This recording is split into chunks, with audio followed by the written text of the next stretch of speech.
Waumini wa dini ya Kiislamu wamekusanyika kwa pamoja kusherehekea siku muhimu katika kalenda ya Kiislamu ya mwaka 1447 Hijiria.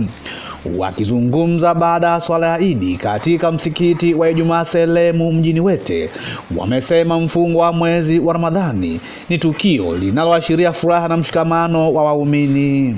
Ramadhani imeweza kutubadilisha, na moja ya mabadiliko ukiacha mbali cha Mungu anayotengeneza Allah Subhanahu wa Ta'ala ni haya ambayo tunayashuhudia leo.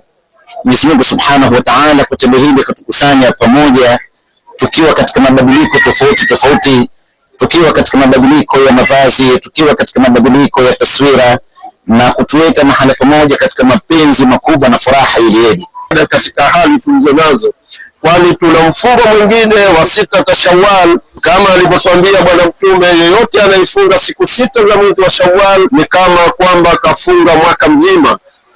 Kwa hiyo hii ni bahati ambayo haiji tena mara nyingine. Ninakuombeni sana Waislamu tuifanyie kazi katika kuzifunga siku 6 hizi, na baada ya kufunga tuache yale tuliyofanya kabla ya kufunga, na sasa tuendelee na saumu yetu, tufanye mema, tufanye vizuri, tusali na mambo kadhalika. Mkuu wa idara ya maadili na malezi ya Kiislamu kutoka taasisi ya Ibn Khaldun Academy, Ustadh Suleimani Ali Saidi, anasisitiza umuhimu wa kuendeleza maadili mema na mshikamano wa kijamii baada ya mwezi wa Ramadhani. Tuhibbu linafsika, wapendelee watu yale ambayo unapendelea nafsi yako.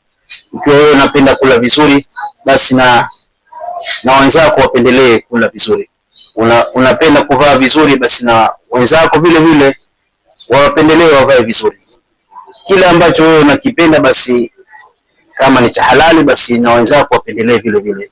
Ibada za mwezi mtukufu wa Ramadhani zinapaswa kwa msingi wa kuimarisha uhusiano wa karibu na Mwenyezi Mungu na kuendeleza mshikamano wa kijamii kwa manufaa ya umma.